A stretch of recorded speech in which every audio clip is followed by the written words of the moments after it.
found the bull's head. It was referred to on the manuscript, remember?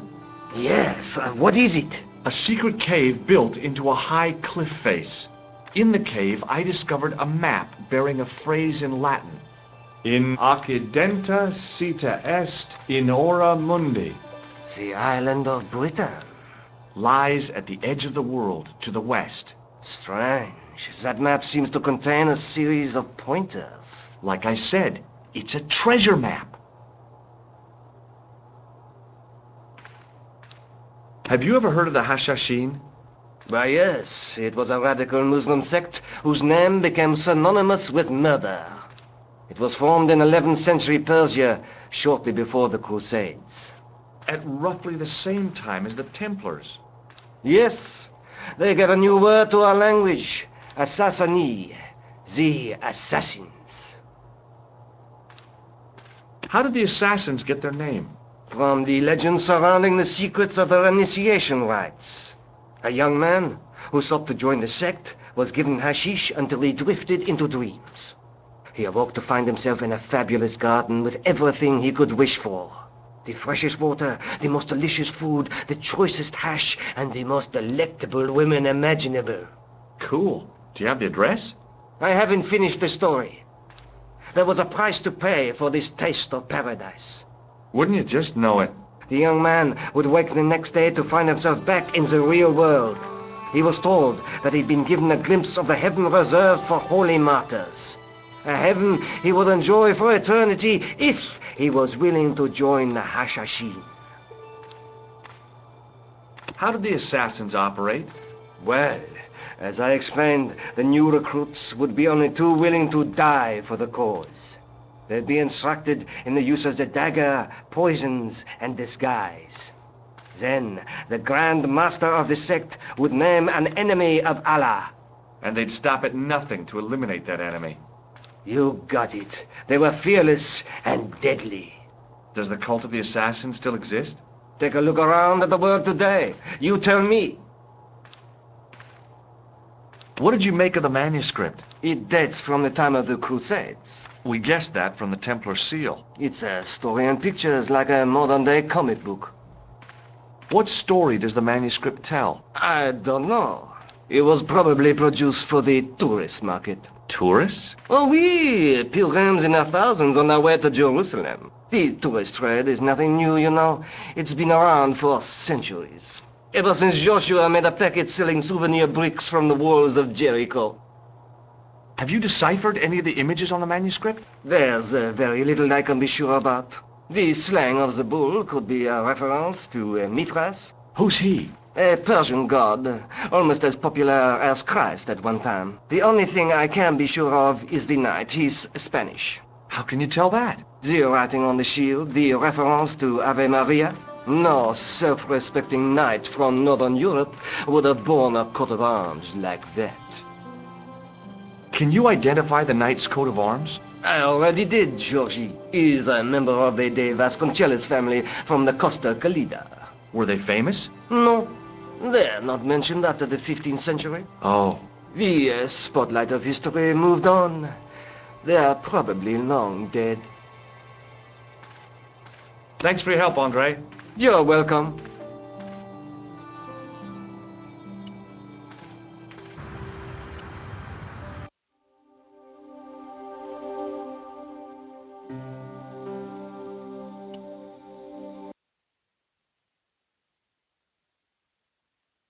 I solved another puzzle. You did? Well, I guess I did. Well, what was it? What's the answer? 1314. What does that mean? It was the date when Jacques de Molay was burned, wasn't it? Of course. The answer was hidden in a stained glass window. When I looked through the lens, the picture changed. It became a man surrounded by flames. It seems to me the answers to the Templar puzzles are as cryptic as the clues. Sometimes I wonder if the manuscript isn't an elaborate joke. The Knights Templar weren't the kind of people to play jokes, were they? Is there something going on between you and Labano? What business is it of yours? We agreed all this, the clown, the Templars, strictly business, remember? Yeah, but... So get off my case! Let's take another look at the manuscript. There's a woman looking at her reflection in a mirror, but the reflection has three hideous faces. A knight with a crystal ball. The knight's scroll bears a phrase in Latin. Through my teachings, you will be enlightened. There's a guy with a sword and a bull. Between them is a gem supported by a tripod. There's a guy working on a loom. Look there, two guys on the same horse. Just how long have you known Labano? Andre? We met at college. He helped me out when I was a fresher. Showed me around, that sort of thing. You never told me that before. I thought he was just a working acquaintance. So he is. I rarely see him these days. You know, he hasn't changed much. A little lesser at the front, perhaps. I'd forgotten how much fun he could be. I'd better get back to the quest.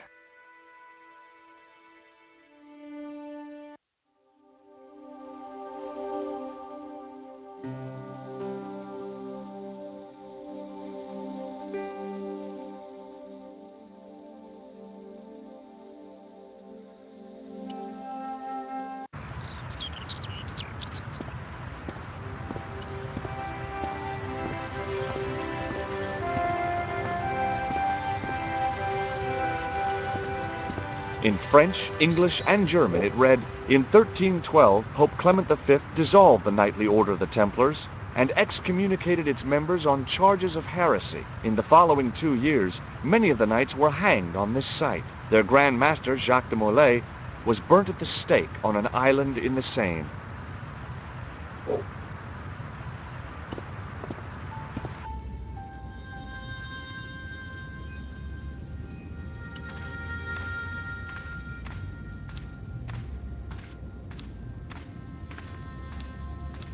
Hello again, Father. Bonjour, monsieur. How pleasant to speak to you again. Catch you later. Au revoir. I didn't have time to sit around.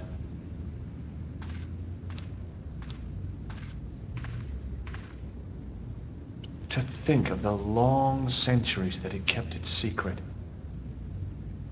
In comparison to its neighbor, it looked pretty plain.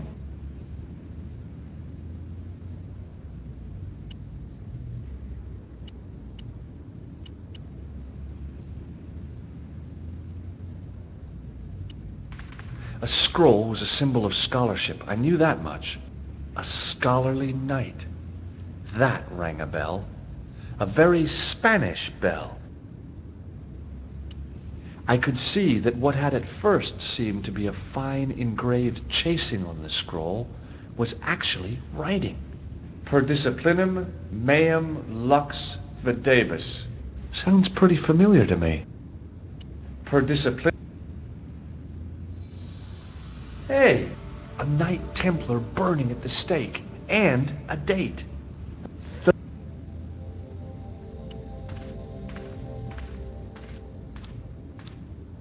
Hello again, Father. Bonjour, monsieur. How pleasant to speak to you again. Do you speak Latin? You ask this of a priest? Okay. Can you tell me what per disciplinum meum lux videbus means? Let me see. That will be, by my teachings, you will see the light. I think. Yeah, that's what I thought too. Catch you later. Au revoir, monsieur.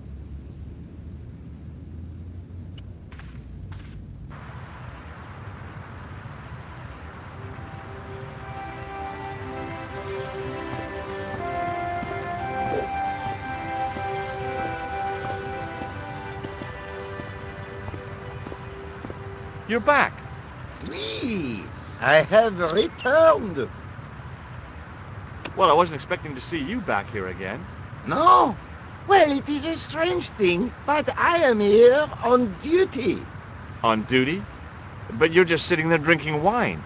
No, I am not just drinking wine. I am undercover. I must be missing something. You're in uniform. Precisely, monsieur. My cover is that of an indolent, wine-guzzling police officer. You've got me convinced. Merci. But in reality, my every muscle is poised, every nerve honed. I am drawn tight, ready to pounce. Bang! Who or what were you planning to pizzang on? You must have heard, monsieur, of the terror that is gripping Paris. You mean the killings? Oh, at last, someone's taken action. People die every day. No, I am on the trail of Sieur Jacques. Who? Sieur Jacques, the terror of the subterranean city. He pops up here, he pops up there. The cops, they seek him everywhere. Is he so hush or beneath the neck? That damned elusive Sieur Jacques. Bravo, that's very good. Merci. I was up half the night writing that. Who is this Sewer Jacques character anyway? Ah, if we but knew that, we could have him in custody in an hour. But he is cunning to despoil the sewers of our fair city. He has committed many deceptions. He has pretended to be a police officer and deluded a poor war veteran. Uh-oh. He has pretended to be a jongleur. Wow, is that the time? And an American tourist. What nationality are you, monsieur? Canadian. Well, gotta go now. See ya. Well, it's not everyone who can say they started an urban myth.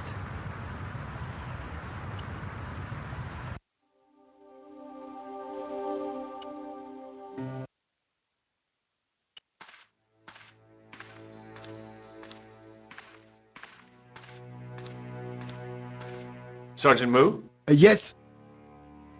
I'd like to report an assault. Yes, monsieur? Where is the victim?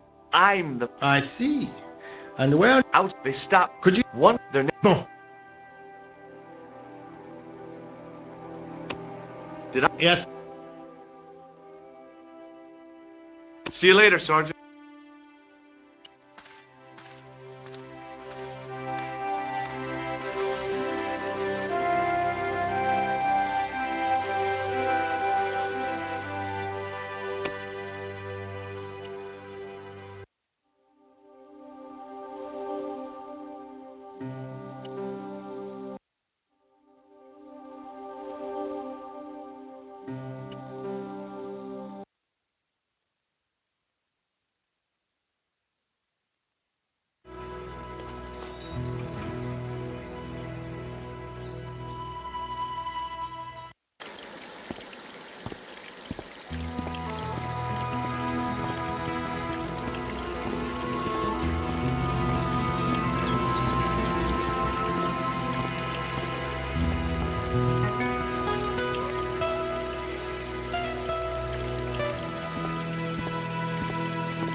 Hi, is this the De Vasconcellos house?